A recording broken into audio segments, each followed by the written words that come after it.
coat pocket, coat pocket that read, "To the world's best daddy, love, always.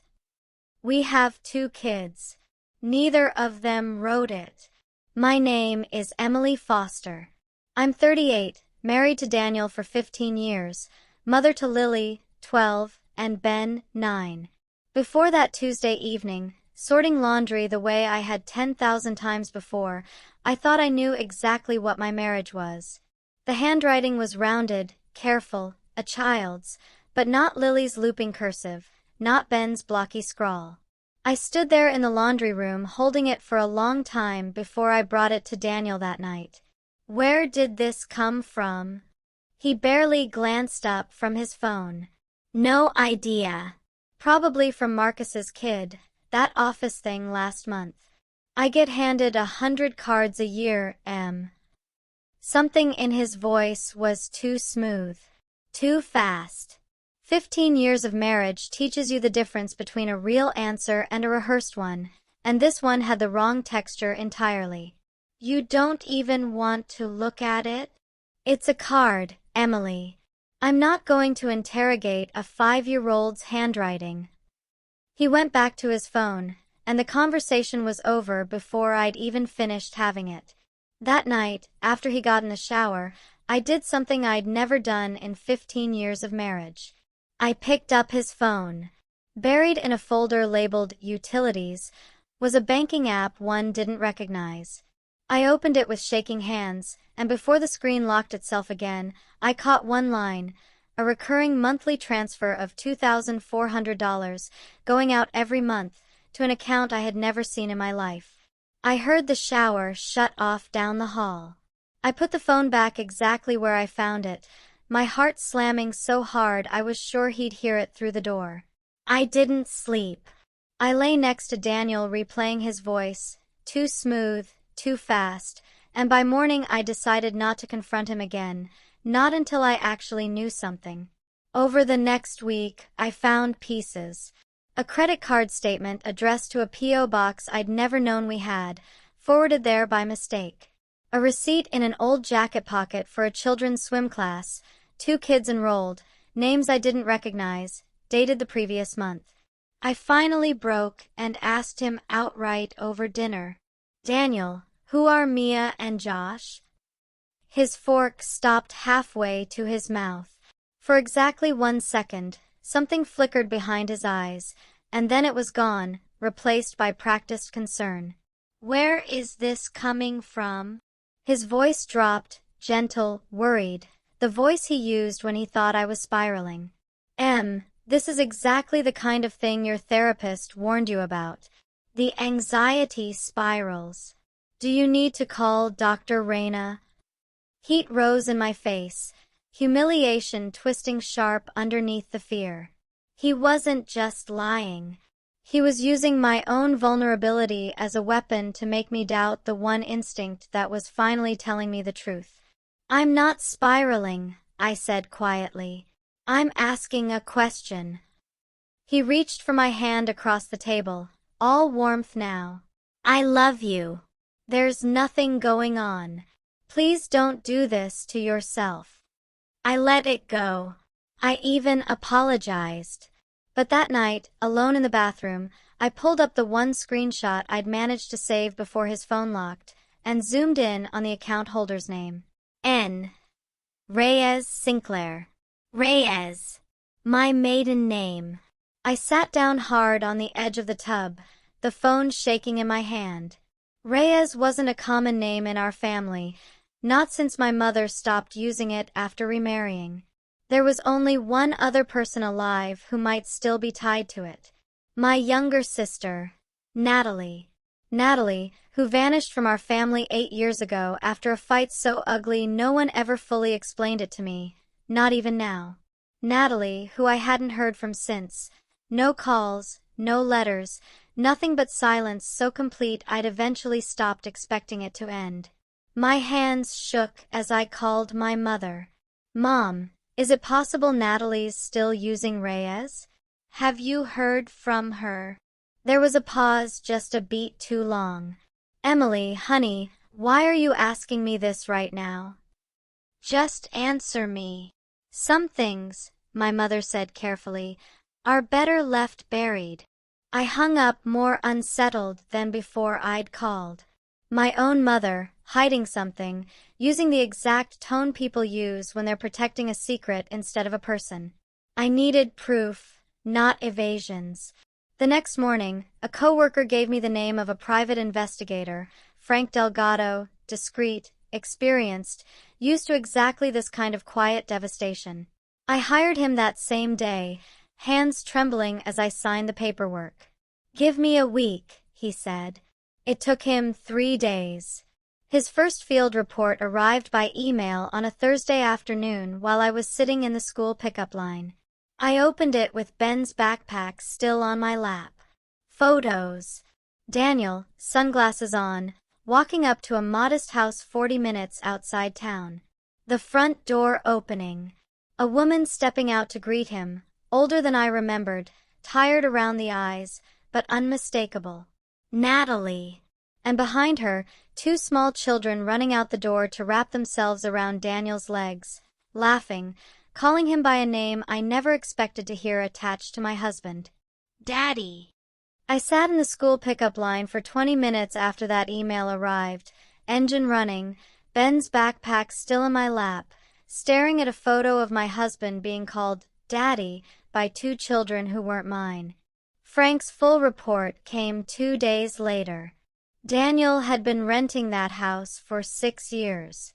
6 years of a second address, a second life, a second family, visiting 3 times a week under cover of late meetings and site visits I'd never once questioned, because why would I have? I made myself look at the photo of the woman again, really look, past the shock, past the tired eyes and the 6 additional years since I'd last seen her. It was Natalie. Alive. 40 minutes away. This entire time. The grief hit in 2 directions at once, so tangled I couldn't separate them.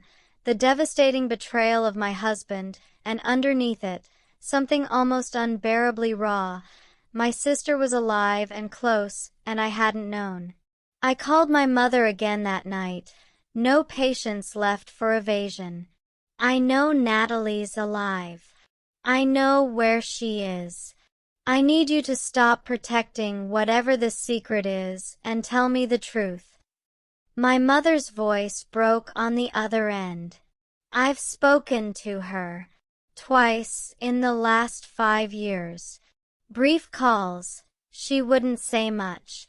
Once she mentioned someone who'd saved her when the family turned its back. I never asked who. I was afraid of the answer. Saved her. 8 years ago, our family had turned its back on Natalie over an accusation none of us had ever actually verified, just believed, because it arrived already dressed up as proof.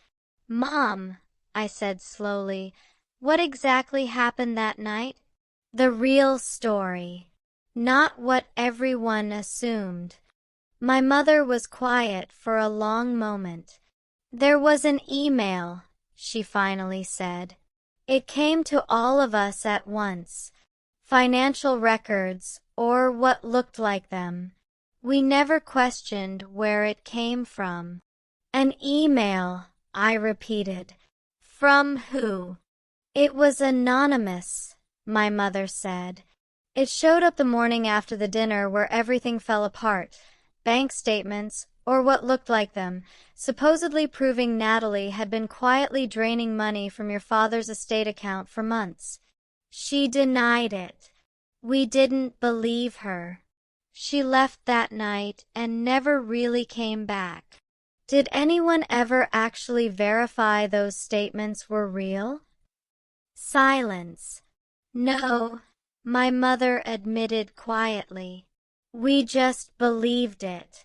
It was easier than the alternative. I hung up and sat in the dark kitchen for a long time, the pieces sliding into place slower than I wanted them to. Someone had sent that email. Someone had wanted Natalie gone from this family badly enough to fabricate financial proof against her. I thought about the timeline. 8 years ago. Around the exact time I'd started seriously dating Daniel, a man who'd been quietly present at more family gatherings than I remembered inviting him to, charming my mother, charming Natalie, charming everyone, long before he and I were officially anything. My hands were shaking again as I opened my laptop. It took my brother-in-law, a network engineer, less than a day to trace the metadata buried in the original email my mother finally forwarded me from an old archived folder. The sending account had used a disposable service, mostly untraceable, except for a single overlooked device signature, a laptop model registered years earlier to a small home office. Registered to Daniel. I stared at the screen until the letters blurred. He hadn't just been unfaithful for 6 years. He had orchestrated my family's destruction to get exactly what he wanted, years before I ever said yes to marrying him. I didn't confront him. Not yet. I'd learned already what happened when I brought him half-formed suspicions. He turned them into evidence of my own instability, smooth and practiced, like he'd rehearsed it long before he ever needed it. This time, I needed something he couldn't spin. I sat with the full picture late into the night, Daniel orbiting my family before we'd even officially started dating. Daniel, present the night of the theft accusation, quiet in the background while a fabricated email tore my sister out of our lives. Daniel, saving a suddenly isolated, humiliated Natalie once she had nowhere else to turn, while simultaneously courting me, marrying me, building an entire life with me, keeping the two of us permanently, deliberately unaware of each other for 6 additional years. It wasn't an affair that had spiraled out of control. It was a design, built patiently, over the better part of a decade, by a man who'd apparently decided he didn't have to choose between us at all, as long as neither of us ever found out there was a choice to make. The horror of it sat heavy in my chest, but underneath it, something else was hardening into shape. Not just grief anymore. Resolve. I wasn't going to hand him the chance to gaslight me again, alone in a kitchen, with nothing but my own shaking voice against his practiced calm. There was only one person left who could corroborate every piece of this from the other side, someone who'd lived her own version of this exact manipulation, in isolation, believing for 8 years that our entire family had simply chosen to let her go. My hands shook as I dialed a number Frank Delgado had quietly included at the bottom of his report. It rang twice. Hello. A voice I hadn't heard in 8 years, older now, cautious. Natalie, I said, my voice breaking on her name. It's Emily. I think you and I need to talk about a man named Daniel. The silence on the other end lasted so long I thought she'd hung up. Then quietly, "Oh God. He's your husband, isn't he?" "He's your husband," Natalie said again, quieter this time, like saying it twice might make it less true. "Emily, I need you to understand something before we go any further. I didn't know. Not until 3 months ago." My grip tightened on the phone. 3 months ago? I found a photo in his wallet. You, 2 kids, a Christmas tree. He told me you were his sister's family, that he'd raised his niece and nephew after his sister died. That's why he was so present in their lives, why he had family obligations some weekends. Her voice cracked. I believed him for years, Emily. I believed a lot of things. The picture rearranging itself in my mind was almost worse than the affair itself. This wasn't a man juggling 2 relationships he'd stumbled into. This was architecture, every lie custom-built for exactly the person he was telling it to. How did you two even? I couldn't finish the question.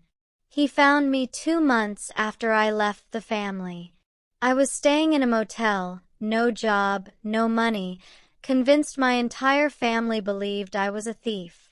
He said he'd always thought the accusation felt wrong. He said he wanted to help. Her laugh was hollow. He paid for an apartment, then this house.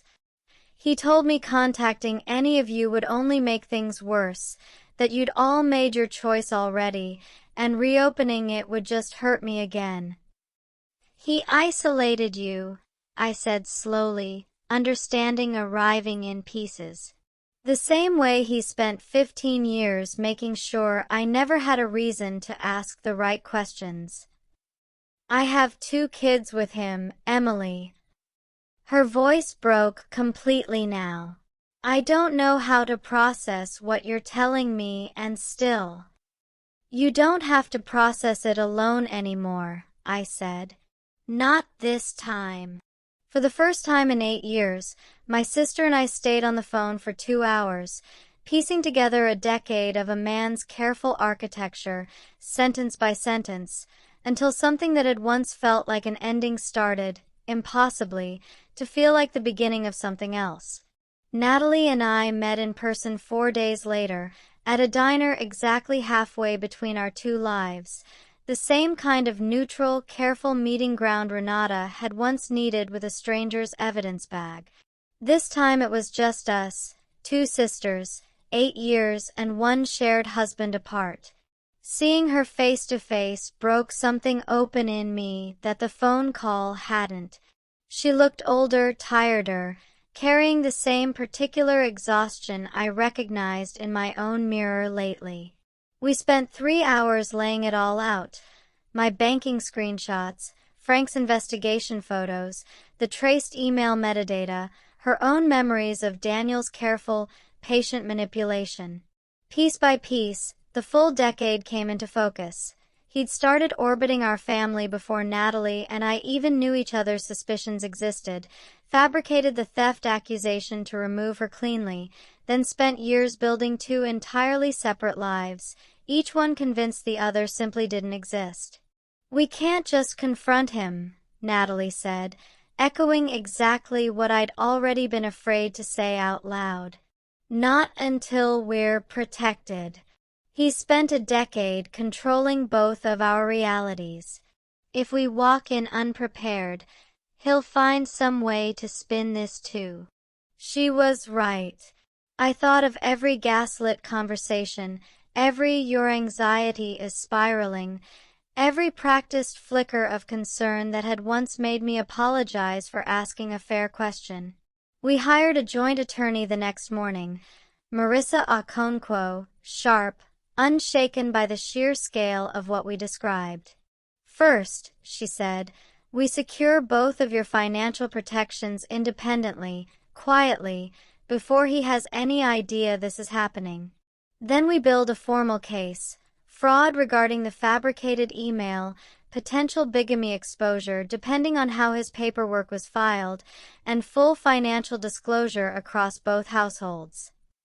For the first time in weeks, I felt something besides grief moving through me. Daniel had spent a decade making sure Natalie and I never compared notes. He hadn't planned for what happened once we finally did.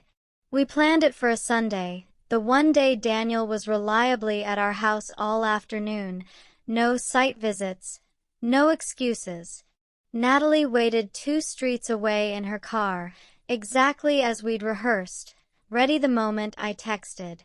I asked him to sit down at the kitchen table, the same table where he'd once held my hand and called my instincts a spiral. I need to show you something, I said, sliding my phone across to him. He glanced at the screen. Frank's photo, him at Natalie's front door, the kids running to him, and for one unguarded second, something genuine flickered across his face. Not guilt, exactly. Something closer to calculation, already searching for the angle. Emily, I can explain. You're going to want to wait, I said, until my sister gets here.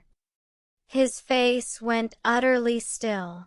Natalie walked through the front door 2 minutes later, and I watched 15 years of careful architecture collapse in real time across Daniel's face.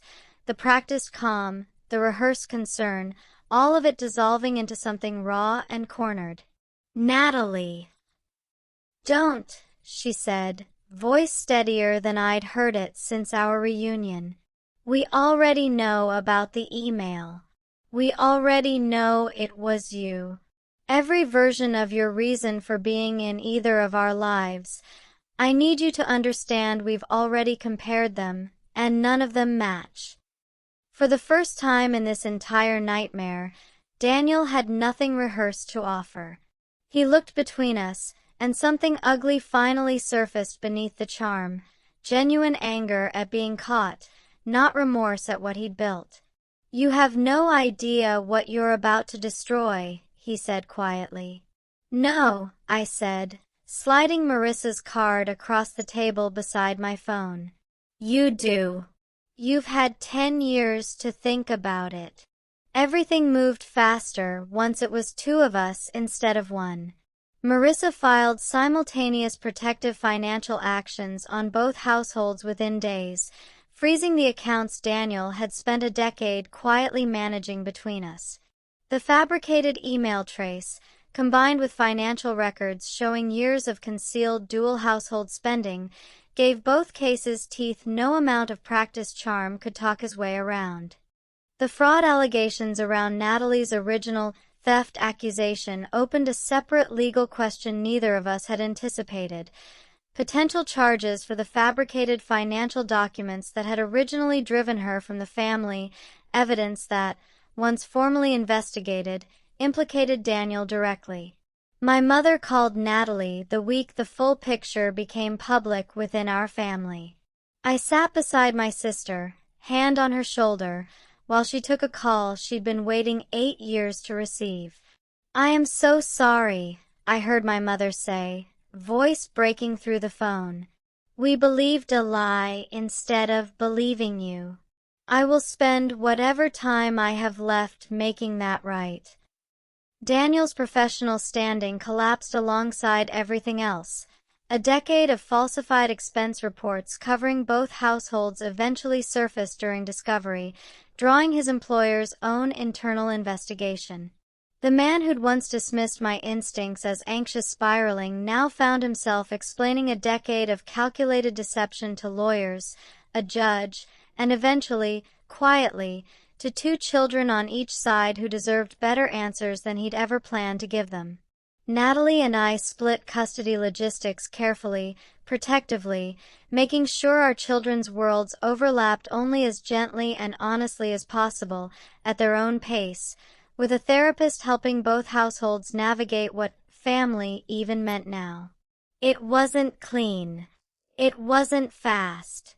But for the first time in a decade, nothing about either of our lives was being managed by someone else's careful design.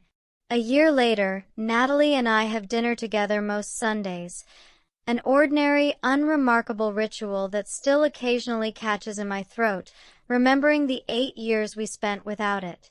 Our kids know each other now, slowly, carefully, in age-appropriate pieces of a complicated truth we're still learning how to tell well. Daniel's case wrapped up quietly compared to how loudly he'd once filled every room he walked into, a settlement acknowledging the fraud behind Natalie's original exile from our family, alongside a financial reckoning that finally accounted for a decade of resources split silently between 2 households that never should have coexisted in secret. My mother has apologized more times than I can count, to Natalie, to me, to herself out loud when she thinks no one's listening. We're rebuilding slowly, the way real trust rebuilds, not through one dramatic gesture, but through a decade's worth of ordinary Sundays we're determined not to lose again. Some nights I still catch myself replaying that laundry room moment, a child's handwriting on a birthday card, a coat pocket, a decade of my own life quietly unraveling from a single loose thread I almost didn't pull. I think about how close I came to believing him, the way I'd believed him 100 times before. I think most of all about my sister's voice on the other end of that first call, saying my name like she couldn't quite believe I was real. We spent a decade being kept apart by a man who understood, better than either of us did at the time, that our silence was the only thing keeping his entire life standing. The moment we finally spoke to each other instead of only to him, everything he'd built came down at once. If you discovered that the person you trusted most had spent 10 years building an entire second life on your silence, would you have seen the signs sooner, or would he have fooled you too? If Emily and Natalie's story moved you, don't forget to subscribe for more emotional journeys like